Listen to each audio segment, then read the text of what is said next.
Iganu ko ko mo hay da hada shino on tani sala wati baade be gala ga so ba numa baade ki ga tijeri igan sorente diga me ke poni ate ulu ma sabati ndi on ta to ko nda ko ne nan to ondro ni be gala ko ni ana yona appliquer killa hado ni no ngana diga ngana be ko sikiya amade ro gari ana ko anga so ko hallo ati diga kella hada hundangi kenga lenki o kana hido ko ona appliquer de benji akoni ba bonne be gananya ba ni ngana t-shirt ye soronden tay muma yogo kan ke chorenia yogo ko diga monde so ko ba ke kahella sorne ina shosu ndabari yogo ti shosu no sore so sore ke ali nya gumbu kan ke khari kahelu burutan lenki adla tunano ndi uruhonu nyaro maga so ko tade hiri de ke bana gemundi itane hiri lembana ke mundi gantu bare t-shirt nya solo ko a partir de nana ila ay ngai karawra naga be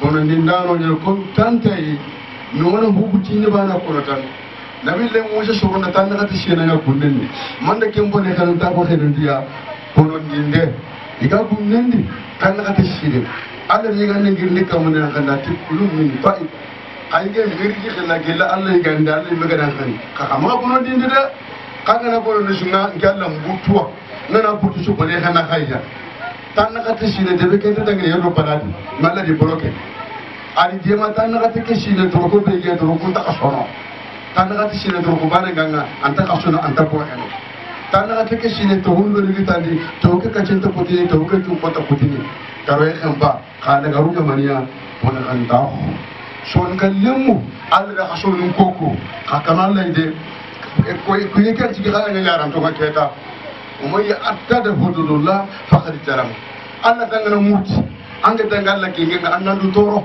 son ko har hokida khasabare khada halle khaay shirma allah hosen dan gaku o to na meji kenya keta bonne sugar ya t-shirt na soro ndem ma ga gumbu kalle ma ga ngano Hogam magalla la kenanga o ma duk min nema fa min Allah kher sugam magra Allah mandu ko andali ngala remme anda hoy mekita diga men nam magilo alay jegara ko ko kenga ko ni nan qaso nga kengi diri bare sugay sono nende ka helu buru ko Allah kenga ko ni sono no ko to wandi yo ka ko ma gumbo kare bare ngana san ke t-shirt nga ammo ko nu jata nga maha anga tibe to barni kenda na kenda bari kenke na nga kenga t-shirt nga sono nende supu sore kali nyana bumbu kale nga inshallah Allah kan tawfiq na rafa bumbu kale soro na na so mbere takinta anda kibe no ko jamang pate dije so ban dije ile ba kala deja donc kenku tenga tanga keda ili bare na makam yana ben dije na bare na tabi hanane donc keta be no kefu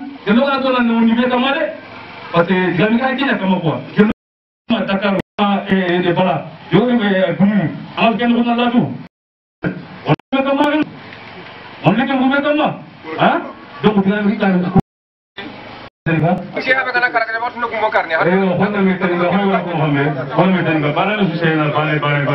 Pasti kau ke mana ke mana kau cai? Ya, honda meter. Honda ni banyak kamu, ya. Onti Allah.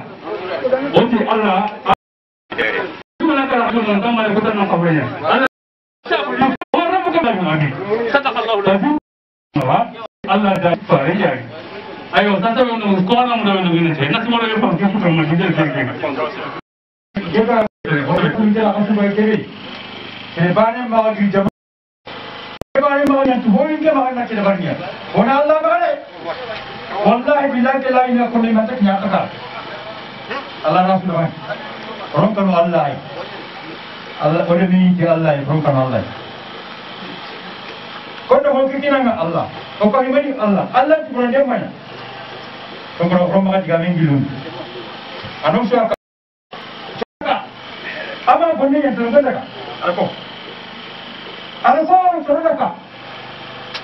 Orang kita kira juga. Tunggu sekolah tunggu masih. Tunggu sekolah. Itu kurangkan aja. Bila seorang pengarah dia, ada kawan ini cing, nanti jalan ini. Ada mana tunggu apa orang arung cing kan? Umuman. Waalaikumsalam.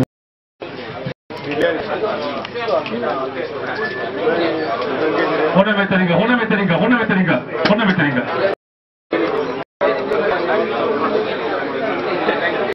kum kare ke ma padara tin nonga ma gabe na utu gele babe ke jamang punan humbe osu tele no nya akana imu e jamang ta ana ni nei yo ake do ko mo no ko yusu boyele akole ni ke manai o diga assalamu alaikum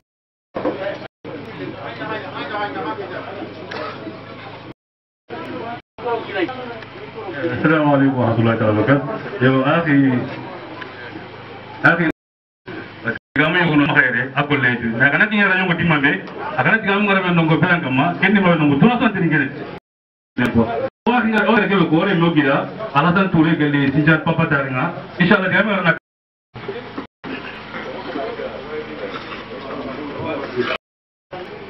Assalamualaikum warahmatullahi wabarakatuh. Kami ingin ada yang ada apa?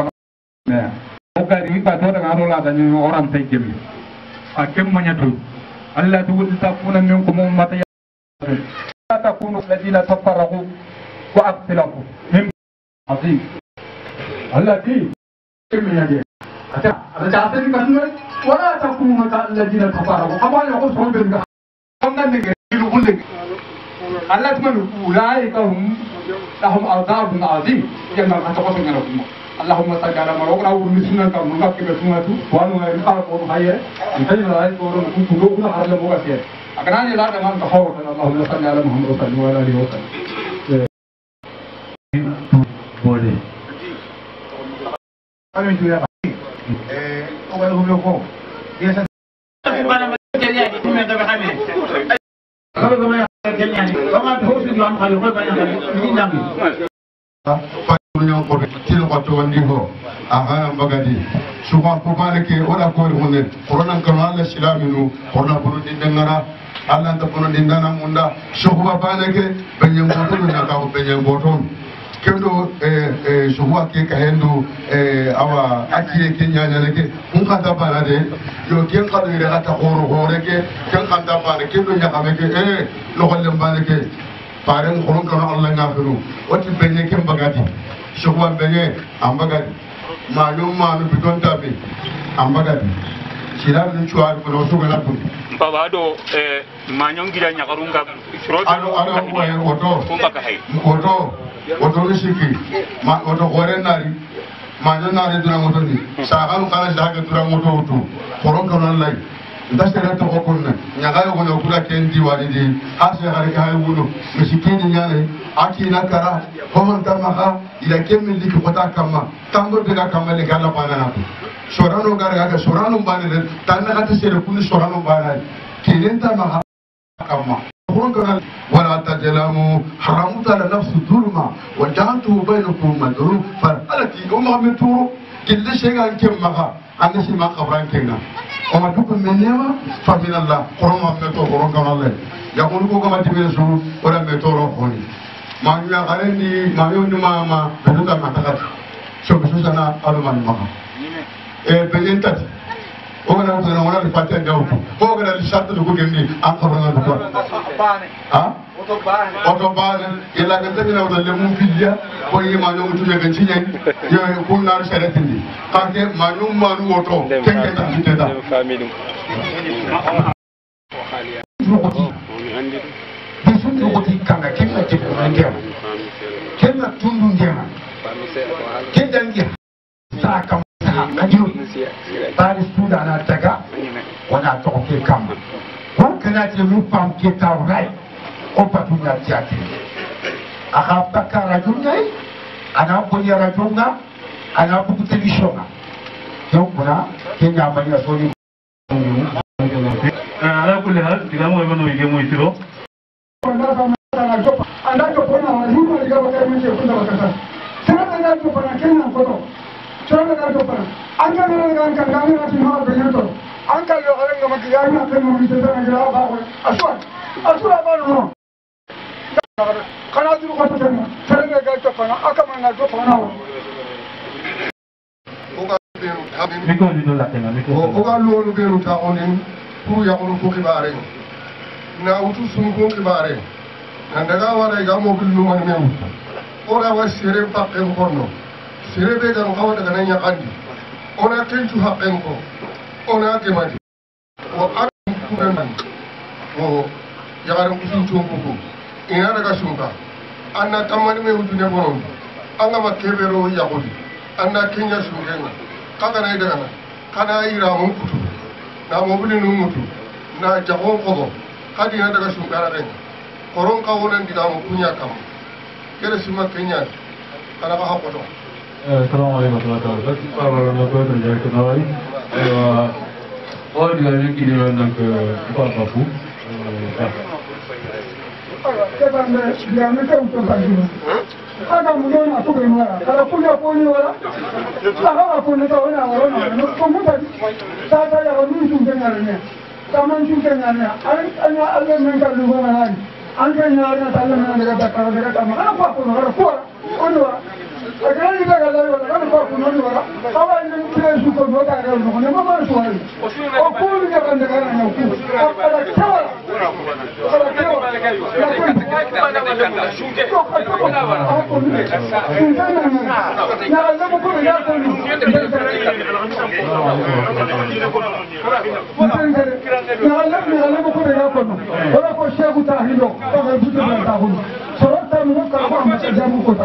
Sahagana karate, nahana kanan kentan, ada juga yang jago bekerja ni boleh. Anda datang. Anda lama kumpulan mutanya dengan saya kira orang nanti saya mengajar. Anda kau pakai saya. Kalau kuma, kalau ada muka pun punya. Taman kunjung tadi, jangan lupa dengan taman mereka pada. Oh, ada cerita kalau guna orang punya bagai. Kalau ini, ada siapa untuk kunjung orang jaga di meja. Ada kalau yang guna kalau yang berapa. Kalau hak kau macam mana guna kau tahu orang. Wanu jahaya. Wanu hati kiam baga dola tambaga. Kiam baga dola tambaga. Orang kena, jadi waktu hari kena tamu tu mana jadi muda kai. Anda ini kalan ini negara ini barang nak kampaka.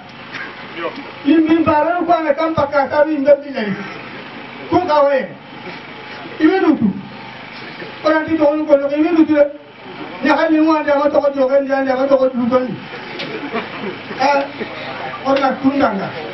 Jangan ada ni ada jangan lemu kau kata itu dua ribu. Untuk anak, ayah yang kinangkan ni, kalau menunggu dia kemakan ni kira, ani muka pun ada macam mana, mana ada semua sana, tapi punya anton, kutu. Kita ni orang kaya nama, orang kami ni, orang kita lema. Kita ni orang kami nama, kami dia serani. Dia ni kita ni bukan, ada ni orang sumbing kina kena, ada sumbing kina, ada anda kena. Tiga tahun ini, kita asalkan kalau orang Cina ini, wali anda obismillah, kenapa kita sama kita jadi, alu suruh pun juga kiri kita bicara rumah, kita tu gulu marana, ayar gulu mutu, alu kentana, alu tu komante, bersuka di Allah yang bolehna, Allah kan bersuka barang, kita bersuka di na. Allah marana tahu ya, orang kata jadi kentu. Oh, na orang orang geli kata ya pun tengah na orang joparu, anda kau orang yang apa? Kondisi yang kau ni kalau kau ni kau kama, oh, nah, aku mungkin, newa ni aku bilang kamu hambe, ado bilang ada ni kabel. Tahu orang yang kau lah, ajan nanti kita lepas nama lah, kita sunai ko. Wanita nanti ni kamu hai, itu orang kau ni dia.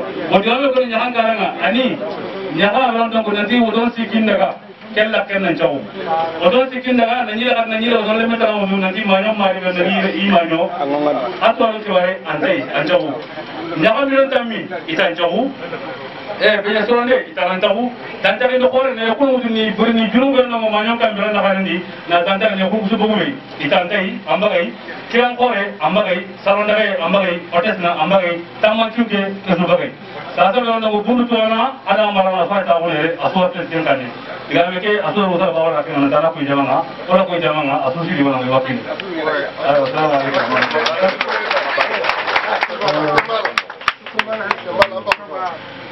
Asuh dunia tay, hati orang. Kami ada. Allah tu lagi grup WhatsApp kita boleh ada baik. Ramai ada tu tunggu kan. Ada berarti hati kita punya. Kudo, umumnya har kontrol lagi jadi kan nggak ada di kelas. Nggak kudo. Hati kita polisi lepas. Orang jika polisi है, kenya memang polisi lah. baganda sira qore yani o to ko ke ne politicien ni mara no anda ko se politicien o to kulona no o ga kulona no ndi agana ga da baro kanta ona rona dia logona to natanga da ban su akali no blok ya ni ko ga mara ana ko no kenyani etika tu kenya aga kere ko inshallah taala o kai ke sahala atau lagu komandan nang, lagu gubernur nang, lagu prefect nang, lagu superintendent, lagu mayor nang. Nanti ke orang kediswa ada balik. Bulu di bumi kita homer, delegasi begal kita homer. Nampak ke wajah nanti orang kediswa ada balik. Dia suka mana ber Senegal luang palle.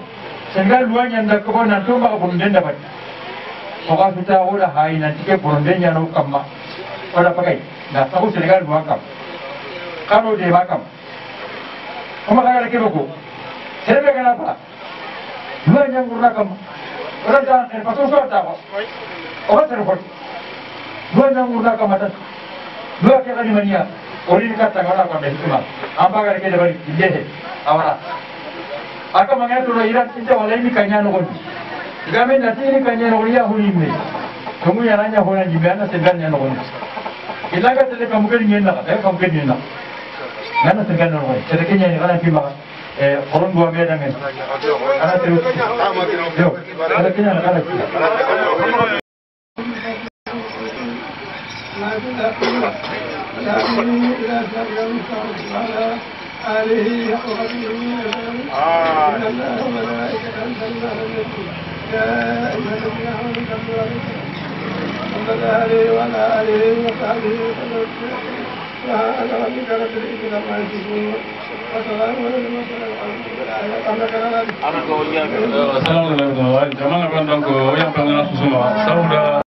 Assalamu warahmatullahi wabarakatuh. Komin Hamad Fofana, buri andre ko mari Fofana. Ko tawndira men dol hande. Allah wattani alhamdulillah on ko min miji minen sharan kullebe kono wona sharan kullatan ko kala ko mo woni juldo ara gongini Allah subhanahu wa ta'ala kala ko Allah yida niraado Allah yida sallallahu alaihi wasallam ko dun tam min tawondiri do hande ko dum min tawondiri do hande gila e maydelde hay dewlede hay lostede kala ko woni bonande kala ko yaadani Allah subhanahu wa ta'ala yaadani niraado Allah sallallahu alaihi wasallam yedu itte ko dum min tawondiri do hande min cinnini non min kaali gedede fof min payi luwa ko dum min tawondir do hande holden gede jiddon itte ay gedede kay kala ko woni bonande kala ko addata bonande kala ko addata fijirloji awayna adda cangarte ha ko diida yida ko min gitti den don ay bela do yartande hen gotel ay hala wala hala awa dewlede aywa ko woni aywa aadaji di so dewle ne wada joni ko wotoji jahata dun ittama wotoji fu ittama woto yahata hankali yimbe de cubama hakke yimbe sappo en joyi so heewi ko dun yahata kono woto hewata na wona capande joyima capande awa capan nayi du ittama ay kanyum hollum ay dum kadi awa pour so woni bafulu dina ara cangartina ara rewbe worbe fof tawondira wada pijirloji ha burta sariya dum fof itam ay sababu itugol ngol ko to bangi diine wala ko to bonande jawdi fu ay sababu itude dindo gede ko bangal diine e bangal jawdina bona ha ala to haadi ay ko adi taw yaadani e diine ay ko dum sababu nde du ittama hen nani kadi kaldo hen kadi haala ko wayno maydele de aywa maydele den garon gilay subaka nyallon mbalon wona kirse gay hankadi gay kirse gede naata hen ko yaadani diina duyo itte dum fof itta halama ittama kala mo wadi ada fawa e kule musde ha yotte lam kule badano kule ko wayno so wi'ama ya accu sa accani nder wuro a yadata hay goto galle ma kala ko hebi hay goto darta ko ton ko ɗum haalama ɗo so natti a waɗi a holli ko famani ɓe jottuma e laamu eyyi nani kadi jettin ɗon kaali en haala ko wayno otosaji ɗi na wayno ɗum diine yadani e hen otosaji ɗi ko addata hankkadi ndara tan aɗa waɗa ko diine añi ko yo otage ɗi yoɗi goppe sa waɗi tan koye fitina addata eyyi ɓe pawma kuule mutɗe eyyi waɗa meñi lenki ñani aywa kuccayere waɗa meñiyere kuccayere lenki nke Hammadi Fofana ay ɗin tirinde a ko keɓe o gaɗa wari awa dina ke xibare aɗo fofo a ganta telle ɗo killenga o sigirenki na Kenya bagadi waɗa meñiyere na kuña bagadi bo intirne ku waɗa man xa bagadi ko gani kalle keɓe Allahu subhanahu ganta munda farenta munda waɗa kum bagadi bo keɓe gani yaxunu xibare hinwa ñana yaxunu ko xibare de lenki aywa dina ganti munda allanti munda farenti munda ido sariya madaga wodi bagadi awa stresu ka angana nya awa ko sariya nyan chakkan kamma gelloy men duru na kanan kinyama fankanga yo wala menyere Kenya ilenki aga gabe nyani asuran takoni ni yere kangara ho nya kuna do dina kilenga madaga do me wodanga gadang kalle kino uman nam question kebe ga poser manam community ya ina hobo bonondenga ado soro kuma ka yeli soba nyagana man kan ko ni karta kengani bo gelli soba nyagani iganari di seri gellandani ganari di seri ka henyanda barita hota nan tare ho on tare bo serebe nuga wini soro ne kana furi ga igene kenni sariya nyai adamare menni igana nyai ta minana nyani yo ida Kenya koy kallen no gondi yo aywa kebe ga hirni salli hananga amma jare soronde ga nyana kenke ka heki kana mini hirinde ga nanya ta asunan chan ban sunda gi place yo Kenya koy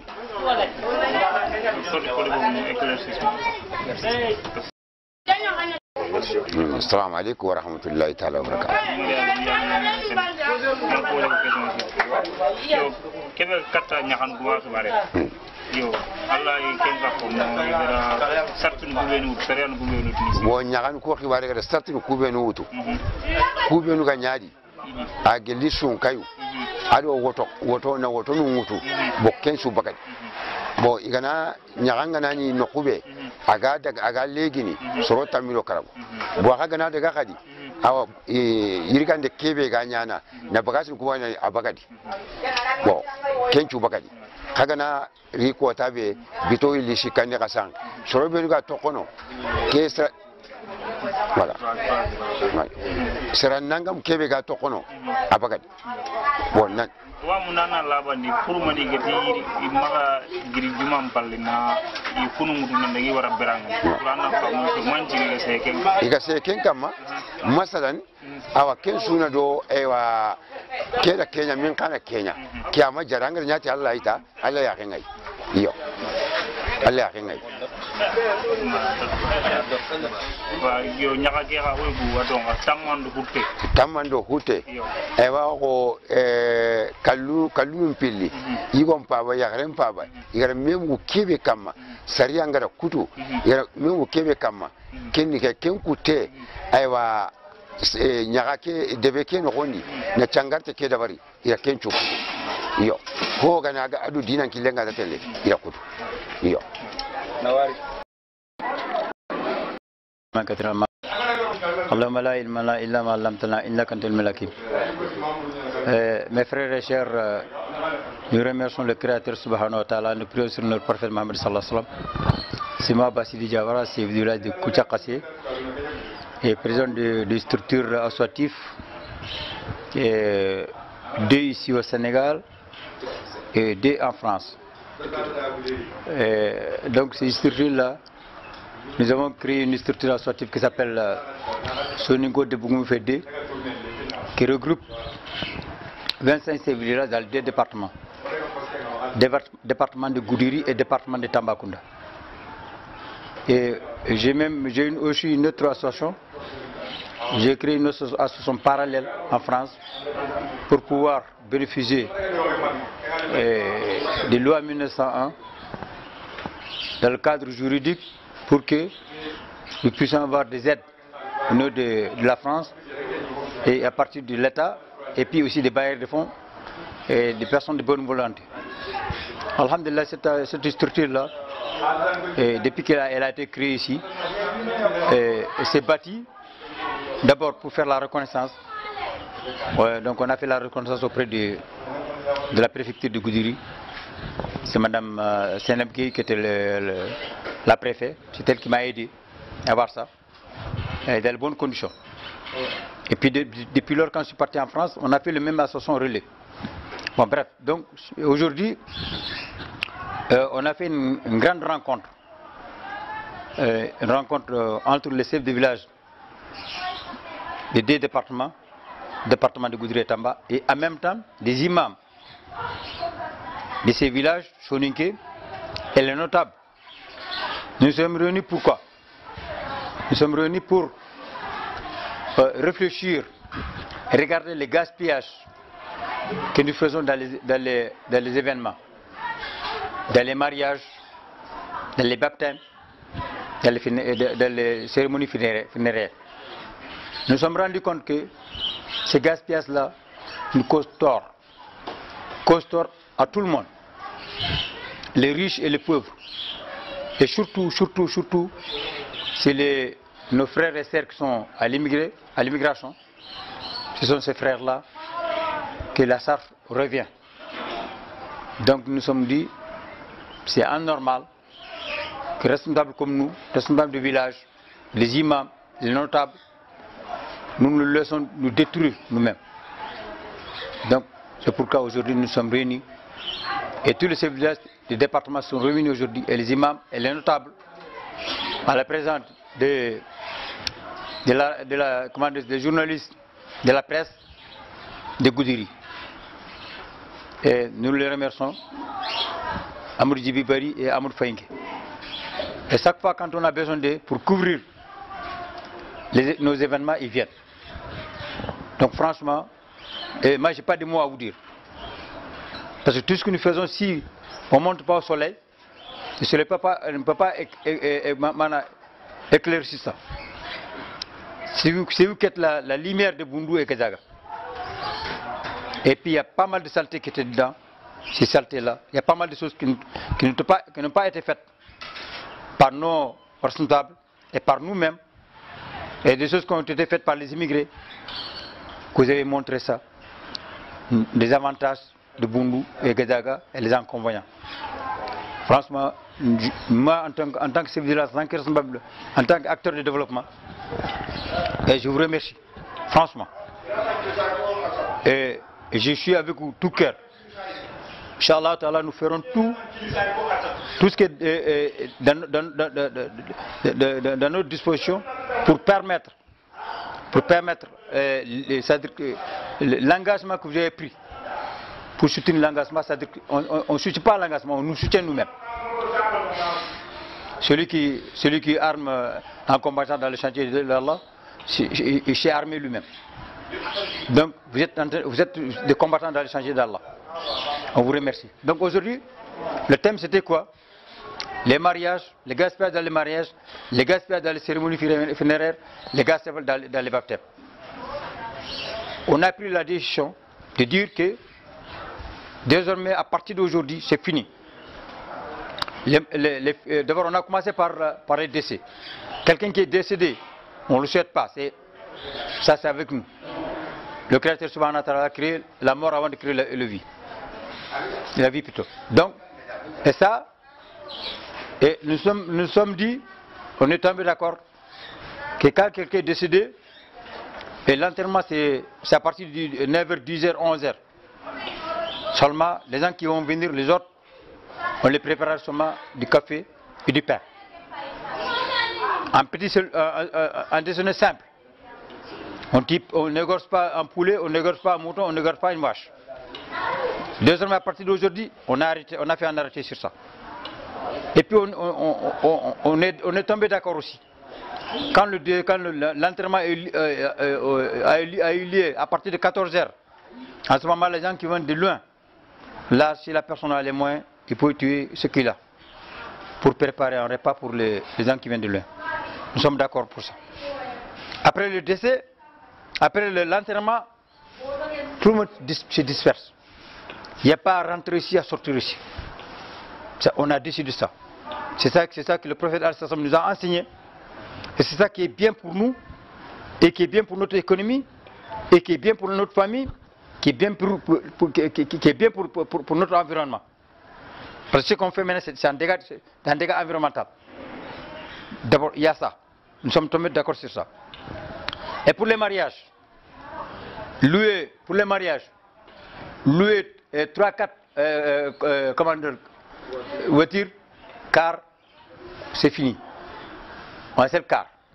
Le car aussi, il compte seulement les personnes qui vont venir, le nombre de personnes qui vont venir, 15 personnes, pas plus. Avant, on avait 3 cars, 4 cars, 100 personnes, 200 personnes. Les gens viennent une semaine avant le mariage. 2, 3, 4 taureaux. On négocie avant le mariage. Après le mariage aussi, la nuit du mariage, on négocie 2 taureaux. Hein? On a enlevé ça. Même pour aller saluer son fiancé, vous savez, la fiançaille, ça aussi, on a fait des choses qui sont hors normes. On tue un taureau. On organise un concert. Un centre vient de Lyon. On organise ça. Les gens ne dorment pas. Nous, toujours, c'est la musique. C'est du gaspillage. On a dit ça. Désormais, à partir d'aujourd'hui, c'est fini. On ne dit pas à quelqu'un de ne pas aller saluer quand il vient de l'étranger, d'aller saluer sa fiancée. On ne dit pas ça. Mais on va aller saluer dans les conditions normales. La personne part avec son ami, ils vont saluer là-bas. La famille, donc, ils vont partir aussi. C'est pas eux qui viennent là-bas. La fille organise des cérémonies. Il va dans un salon. C'est-à-dire maintenant, subhanallah, qu'est-ce que les gens font? On appelle un salon à Tamba ou à Goudiri. C'est des coiffeurs spéciaux qu'on appelle des Tamba de Goudiri qui viennent. Qui viennent avec leur salon, les caméras, la musique, les boissons. Hein? Il y a des gens même qui commandent des poulets. Des poulets à chair qui viennent de l'Europe. Ce n'est pas des poulets naturels qu'on a ici. Hein? Non, non, non, non. C'est des poulets qui sont poliés là qu'on commande. Parce que ça vient de l'Europe. Vous voyez la débauche, comment ça dépasse? Les poulets naturels qu'on a là, qu'on a élevés naturellement, non. C'est des poulets chers là, qui sont les poulets de 90 jours là. Bah, bref. Donc ça, on a dit ça aussi. On a arrêté. Donc quand il y a le mariage aussi, la personne quand tu vas venir, c'est 15 personnes. Quand tu viens aussi, il vient vendredi, samedi, tout le monde disperse. Avant, qu'est-ce qu'on faisait aussi? La personne va venir avec ses amis vont venir avec ses amis, ses amis vont venir avec ses amis. C'est-à-dire que, moi, quand je vais partir, j'ai appelé Amour Fainke, Amour Fainke va appeler Amour Djibibari, Amour Djibibari va appeler son ami, amis des amis, ils vont appeler. C'est-à-dire que seulement, moi, je viendrai avec un troupe. Amour Fainke va venir avec un troupe. Sans compter les autres. On a dit tout ça, c'est du gaspillage. On a arrêté ça. Comme c'est quelque chose qui n'est pas sur seulement la famille Diawara, ni la famille Bari, ni la famille Fainke, c'est quelque chose qui est général. Le décès, c'est pour tout le monde. Le mariage, c'est pour tout le monde. Les baptêmes, c'est pour tout le monde. Donc nous avons décidé que désormais, on a arrêté ce type de gaspillage. Et pour ceux qui ne seront pas d'accord avec ça, on a appelé tout le monde. J'ai créé un groupe WhatsApp. J'ai mis dans le groupe WhatsApp, on a fait la liste. Le nom de ces villages des imams. Toute personne qui a le WhatsApp dans son téléphone et la connexion WhatsApp, on les a introduits dedans. On a lancé l'idée. On s'est débattu de l'idée. Quand ils sont venus aussi, dans chaque village, on a pris 3 personnes. On s'est mis à côté, ce matin quand je suis venu, on s'est mis d'abord pour discuter de l'ordre du jour. On a dit voilà, d'abord ce que je viens de citer, funérailles, mariage, baptême. Ce sont ces choses-là qui nous coûtent énormément de l'argent. Du temps, de l'énergie, c'est du gaspillage. On s'est débattu ça. Quand on est parti, il y a des gens qui sont inscrits pour débattre ça. C'est devant vous. On s'est débattu. Il y a une seule personne seulement qui a dit À ma connaissance, il y a une seule personne qui a dit, lui, quand son père est décédé le matin, il tue un taureau. C'est là que moi j'ai pris parole. J'ai dit, quand les gens se sont réunis, des notables comme ça, des imams comme ça, des grandes personnes qui sont réunies comme ça, on a pris une décision. Même si vous n'êtes pas d'accord, ne dites pas devant tout le monde comme ça. Moi, si mon père fait ça, je fais ça. Ça, c'est l'orgueil. J'ai dit, les Sarakoulés ont dit que quand on mange quelque chose de poulet, on courbe la tête, c'est pas parce que la nourriture a un goût, ce n'est pas pour se salir.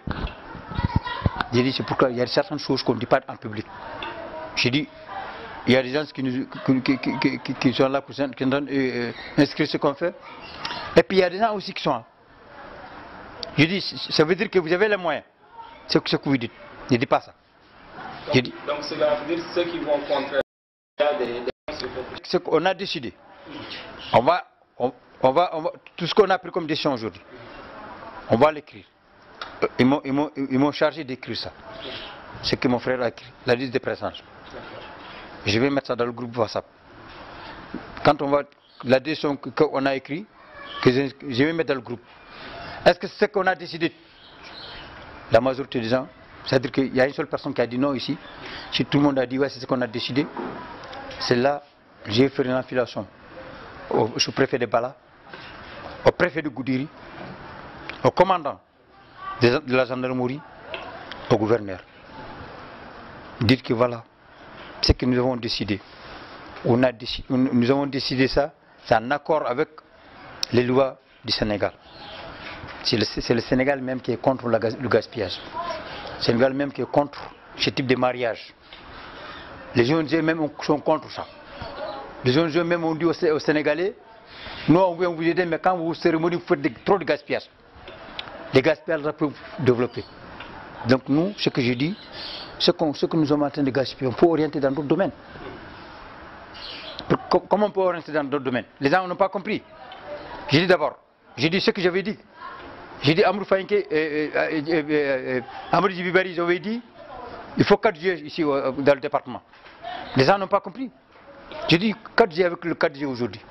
Moi j'appelle au Sénégal, en France, j'appelle partout. J'économise de l'argent.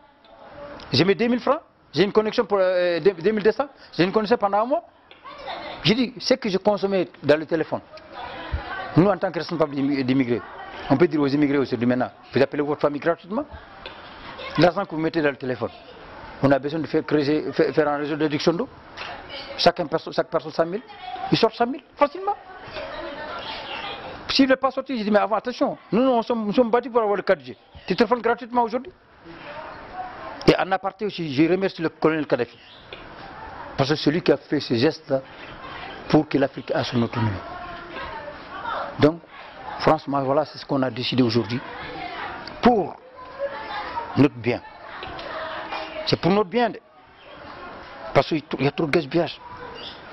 Les gens ne vont pas partir à l'étranger. Hein? Il y a mon fils de mon frère qui s'est marié là. Chaque femme a pris un boubou, une hôtesse qui a coûté combien? 50 000. Il a fait la monnaie 50 000. Ils sont 20 femmes. Chaque femme 50 000, ça fait combien? Boubou 50 000, ça fait combien? 100 000 fois. Ça fait combien? C'est de l'argent. Ça peut marier combien de femmes? Et puis pourtant dans la famille, il y a des gens qui sont pauvres. Il y a des gens qui n'ont même pas de truc. Bientôt le Ramadan, il faut jeter de congélateur pour offrir les gens, même de venant là. Mais on n'a pas. Il faut qu'on réfléchisse à tout ça. Quoi. Et puis tout ça, c'est quoi? Il appelle son enfant par là, il appelle son frère par là, aux États-Unis ou en France, avec la crise qu'il y a là maintenant. Mais attends, subhanallah. Bon, voilà ce que je voulais vous dire en français. Inch'Allah. Hande alhamdulillah dental mawɗo waɗa ɗo Kouthia wura men Kouthia min ko Basir Diawara mbiyetemi ko min woni jomor Kouthia Allah subhanahu wa ta'ala walli kam mbiɗa ardi gureji nogas e joyi nder département ji ɗiɗi département Tamba e département Goudiri mi jogi fedde nde noon fedde nde mi waɗi hono ɗum France pour min keɓa ballal e ɗon e balle noon Allah waɗi kam mi heeɓi ko heewi hen hay rawande kay Amadou Djiby wari e Amadou Faynke kamɓe ɓe ciidi min keeɓi congélateur uji hay hikka kadi mi heeɓi congélateur sappo Allah waɗi kadi mi heeɓi pour kalis pour hôpital o pour ɓe sellani ɓe pour catataire ɗum ɗo fof ɗum ko sababu mum ɗum fof waɗi ko fedde nde waɗa ɗo fedde nde waɗa toon noon ko ɗum saabi hannde noon min mbaɗi réunion dental ngal noon ko saabi ɗum komin mbatta komin mbatta jawele amen no ɗi bondirta ɗum e Allah halfini hakkillaɓe ɓe mbi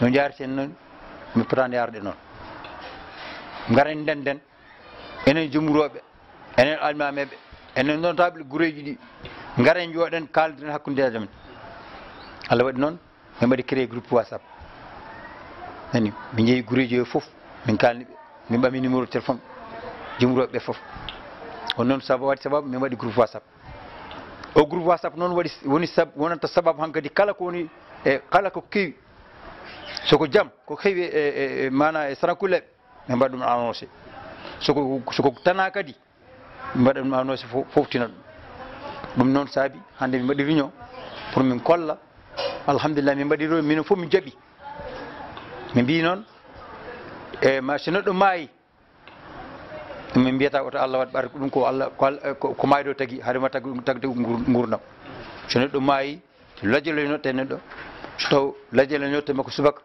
soko bo wirne hedde 10 heures e 9 heures en kasar makko ko mburtan e café watte koɓe mbaɗanno ko aɗan ko ngaari waɗe ataye waɗi ɗum ɗo café ji mbaɗe jaram waɗe ɗum fof dagaki l'islam haalani ɗum no wayno min gara neɗɗo no maayi ni no wayno ko feet min mbatta yimɓe ɓe jooɗi ɓe mbi ɗum dagaki ko bonande addata neɗɗo mum sankima omo suni min mbaɗamo dongal gongal ɓamma ñamale waɗa goɗɗum ɗum dagaki min fof min kawri ɗum so taw noon neɗɗo sankima o wirnede ko hedde sallifana min mbiyano to neɗɗo waɗi battar par ce que yimɓe nangui ɓato nokku goɗɗo kono wonɓe seraɓe kay so wirnama tan wata ɓe pat so ɓe birnima tan min doftimi e jomiraɓe ko tan gasi ɓe carodira kono woɓɓe hedde kidira en hedde bakkele en walla caggal gudiri en hedde dugge en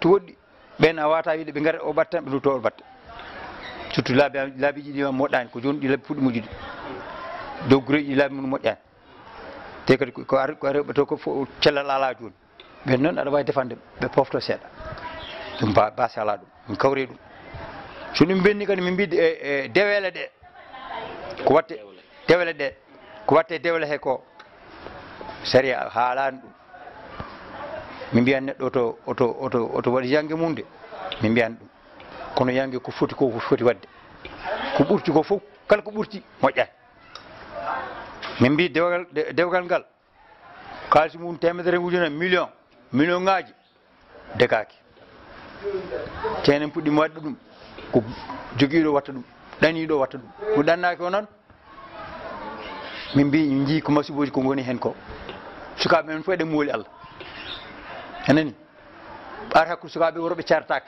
ke kulaji jogui o ala gorko oɗo ala debbo ko wonta wona fitina kono so dewle ɗe mi newni dewle ɗe wonta dongal dow amen min keeɓa ɓiɓɓe amen keeɓa ɓe ndesa taw min tampani goɗɗum ala hen mi haalno on yeru tan ɗe duuɓi mimi wonno makka ay ko harmi ko makka ko ɗum mi degani ɗum makka tellement dewgal ngal seeri joni an Amadou Faynke mi rokkata ɓiyam debbo anani an dokka ɓiyam debbo ɓiyam l'islam deganani ɗum dewgal kamɓe ko mbatta ɗum salo tan location salo tan anani ɗum no wawi wurnude faami ɗo hitande location faami so ale o tan no wawi wurnude ɗum l'islam degani ɗum andu ɓeɓe kaali kono ɓe nokki ko ɗum noon ɗum ari amen ɗo ɗum ɗon haade mariage o wadde taw ko ɓe mbaɗa soirée o ɓe nodda mana orchestre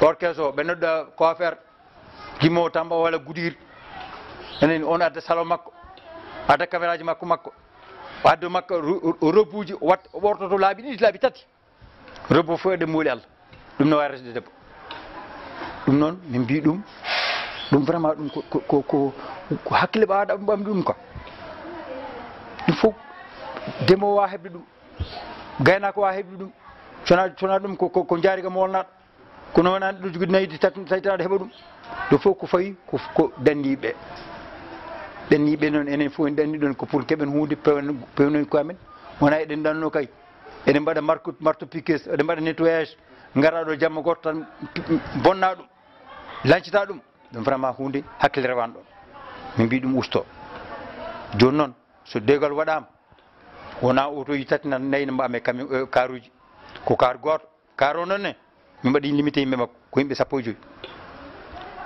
ɗum nene min kaari wona kaari waɗi tan moto jakartaji moto 3 roues ɓe mooɓa yimɓe ɓe nawa fouta kake ko yimɓe 15 ɓe tan bonta to ɓennene ɓe gaari to ɓe jippi ɗo ko ɗon ɓe garta ɓe weeti subaka debbo sutama samedi eɓe tan daltino ta nden noon ko waɗanno yontere yimɓe ne gara jooɗo galle ko yanguege ko yontere fuɗɗoto eneni soko alkamisa garowo ko oɗo alkamisa yimɓe gimoto gara jontere bawɗi no pied gayne mbare yimɓe ne ñonto fof na nder galleji fof ala ko bonan tan won toon ɗum ɗo yimɓe ji fof dewlentere hen ko watte hen ko no hulɓini yimɓe ɓeyni ɗum noon goppen ko yimɓe 15 garta so ɓe gari noon so jamma aljuma ɓenni samedi carodiro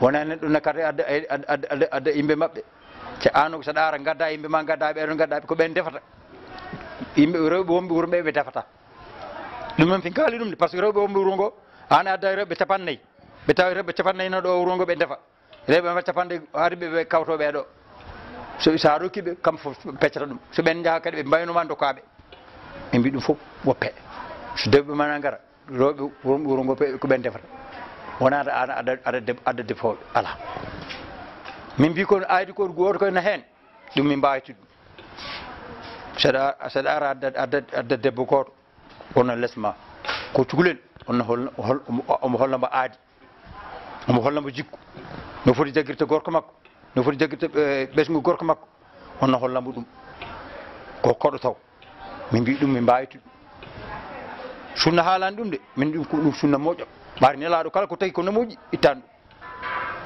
ɗum neɗɗo kay ka koɗo ari nokku aɗa wonde neɗɗo joguiɗo hakkille on ko desaɗo ombo andi sharia desal ombo andi sharia hakkude gorko e debbo muɗum hakkude debbo e mana esiraku makko ɗum ɗo ombo andi ɗum o holluma ɗum min mbi ɗum no moƴƴi kono amma gara an hono ɓe sappo gara ñande fof ko ɓen ɓe mbarane ɗum itta somi faami koko faati dewle ɗe yangeji ɗi hay maydeji ɗi bonandeji batteri hen ɗi ɗum rendinno on hannde ko ɗum mi rendini min hannde ko ɗum rendini min hannde kala ko woni hen bonande kala ko woni hen bonande ƴeewama ittama saɗa tongatnanno en ɗumen e nder 1 minute ko manam ko kuule ɗe mbaɗɗon ɗe bonande kalen ɗe kañum e wayno dewle ɗe yangi a natani e facciro ngol a natani e détail d' accord ko rendini min hannde ko affaire mayde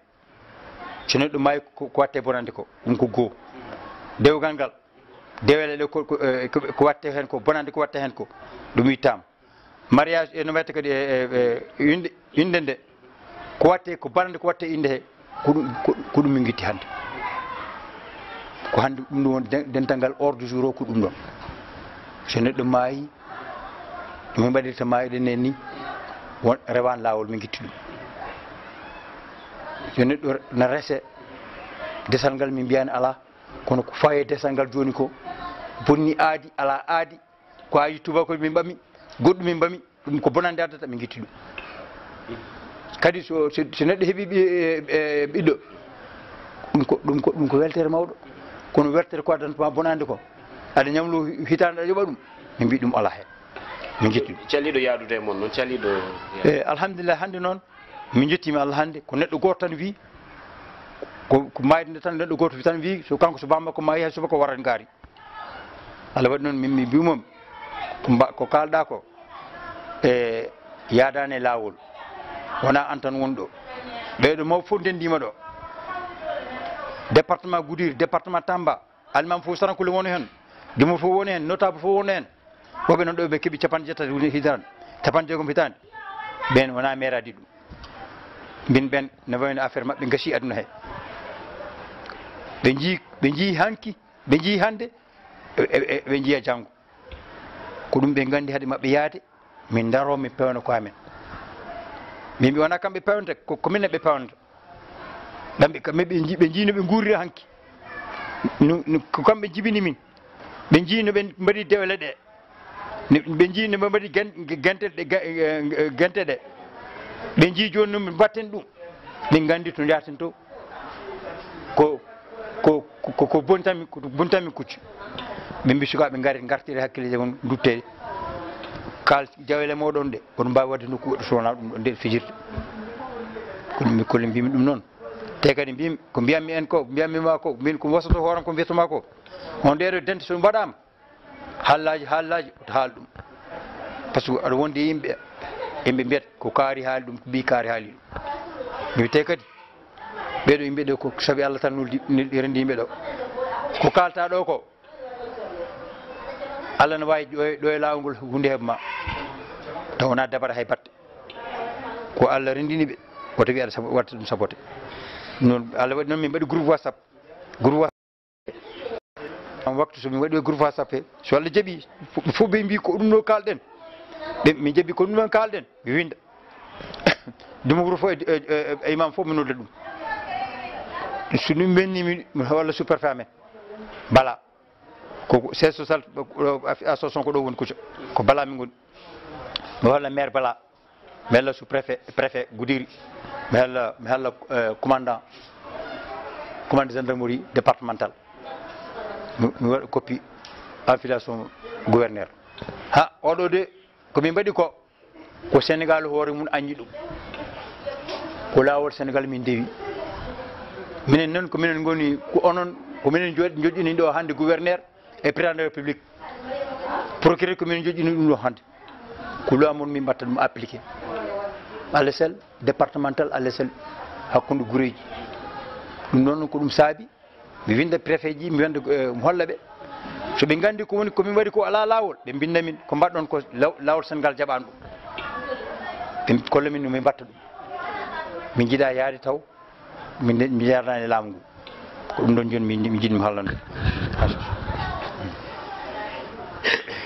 woni ko banggue to sanction ngaji ɗi ko fati ɓe jaɓani ɓe par ce que nani hen won ɓiɓɓe won hen nane wonde mo jaɓani so tawi yeehi ha nder jomum hay so tawi goɗɗum heeɓi ɗum wuuro ngo no wawi lumdade ɗum noon haaluyaji kewi kaali hen woɓɓe mbi guureji goɗɗum mbaɗi ɗum Fouta ɗum no toon feddeji no Fouta sa naata nder fedde he fedde guro ngo fof sa naata hen ɓe jaltita affaire guro ngo fof ɓe jaltinta hen hay so neɗɗo ma yayata ɓe jata e maɗa beele ko mam ganni ɗon waɗi woɓɓe mbi ɗum woɓɓe mbi ala kollen laamu nani min ko mbimɓe ko min kala ko mbatten kollen laamu neɗɗo wawi diwde dow nder laamu almama men wi almami woɓɓe hewɓe ɓe mbi noon ko mbiɗa ko gonga kono woɓɓe ne hen koma kollanɓe doole mbimi ɗum doole ɓuurani ɗon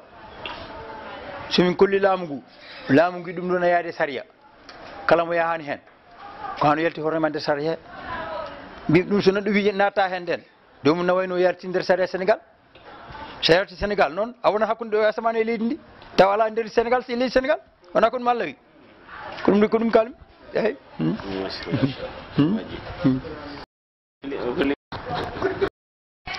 salatu wassalam mala nabi ba'da salamatu salama kathira amma ba'd allahumma la ilma lana illa ma 'allamtana innaka antal alimul hakim mari mo oɗa Allah subhanahu wa ta'ala tiga o sallino koye faren kama Mahamadou bin Abdullah alayhi salatu wassalam e ngeni basidi jawara e kuccade bugume alhamdulillah lenki oɗen meñi hoore ɗaɓari kucca min yeki kan kuna sababu ni maniya ada yodo heddoygo ɗaɓari sono gon pedde ngani yigatini soni gonde bugum pedde heddeke kono waɗa ɗaɓari yere alhamdulillah Allah rodi maga ɗo ga France waɗame ɗaɓari no ken pedde sababu ɗaɓari oɗa dema dunkita ngode demandu gonu kita demandu ku ga ko frigonunga ri gawre demandu kita demandu ga frigonunga wole demandu kita na jarandu demandu alhamdulillah irgi ko kuna wona ke lenki menyi ke kuna ata wi menni mania kenni bonondu bonu ga barno ma o qawnu nogon kallunga na dabar bonondu be ga barna nogondi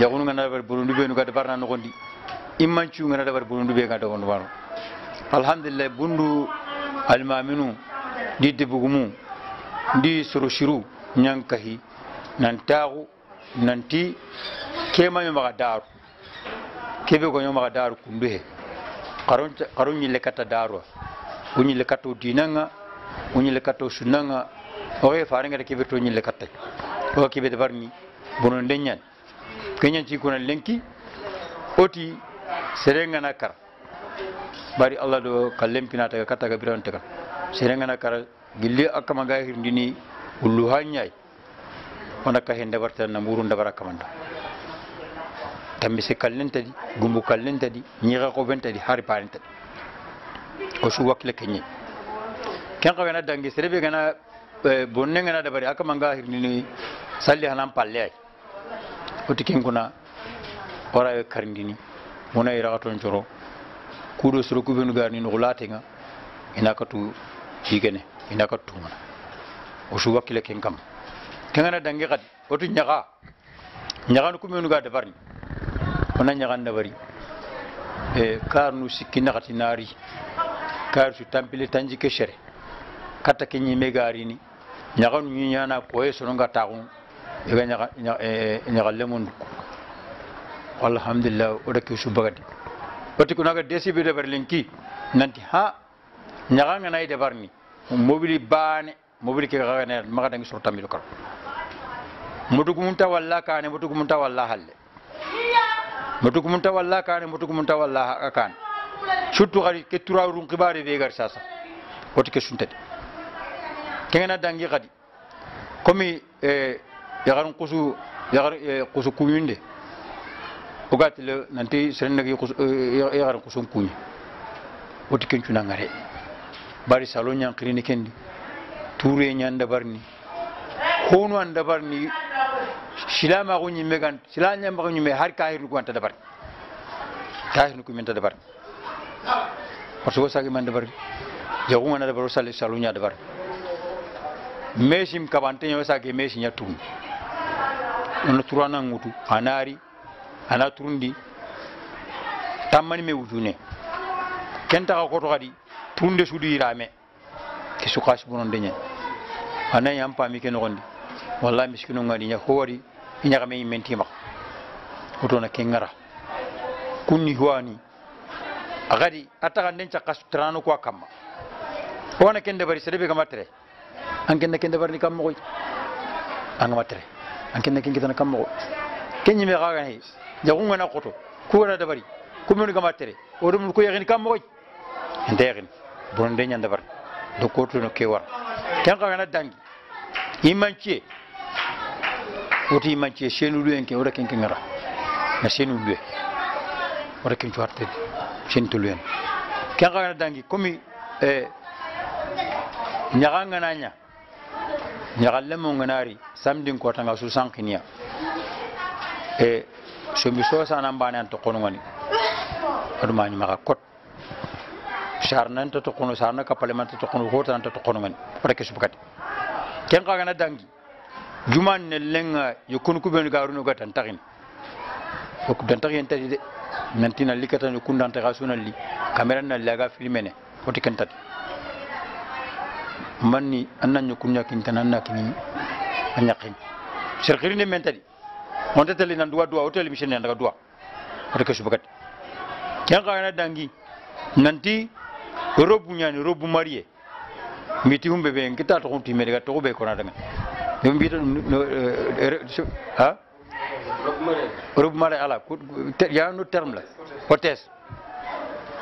hôtesse tubariki subhanallah tubabun to ato mi meta son ga kan hôtesse ha hôtesse anna daga siringu no ya men londi wujun tambi troke ana wujun tamiram poson ko ni marim an ka palle man ngani ho on tama ga de mun are mutte humi menti ba ile ngana karan hon tama ga be nyan ko ni mundang an kena daga tamani me wujine kota banana sikra banana bunundi kenyi menta odo de iga garu dam bateng andal lanta domi andal sur sunta domi ando shaytana domi donc oto na ken qabakati oto ko yunu abakati bonne yagu imanchu ho buron denga ke dora subakati tempalle kuna oto groupe ndabari tingena kayati ke saha ñana kayit ke sa Allah dungen kama a kayit ke wala dimu sulu alimami nato rek o dunge kay ba ngana do dunge kay ngana do dunge ke birambe na sa na ro sous préfet nga o sous préfet sous préfet parce que c'est hede que c'est social na ire na illa wala bala maire commune nga na wala préfet nga départemental nga na wara commandant nato ga kebe de barni o de kyako aska kedo Sénégal luanga tele doame igata Sénégal luanga tele doame kimbri kata oda de bari awño kama farlanga keta ede ke amad jibira de question nya posing te serebe gama dunge ka serebe gama dunge oda ko na serebe gama dunge baro do ko fanganga fanganti kedo Sénégal luanga tele doame serebe gama dunge ambara Sénégal luanye andam diganga bi kona da yegonati ona kama mbugu hinchi oti sasa ko wakati kin ko ni fanganga serebe gana bara saso ando de bunchu angata kete kenyan digam kenyan lenki o me ni kenyan warma nkewa ngabundu ngo nawarni nawarne chu khampa bari go de ke sugandina likatto ni nawarne chu khampa inawari hike de bari a joppe shiro nyakama ana ganen churu ala garun churu ona Allah nyaga kadi o suga de membo kebedi Allah no dema kaytun ko gana dabari ona droto na sigi do ken kam ona sigi o suga kay war digambe ko ona digambe kay burndo yimme kam kenyan ke digambe sallallahu alaihi wasallam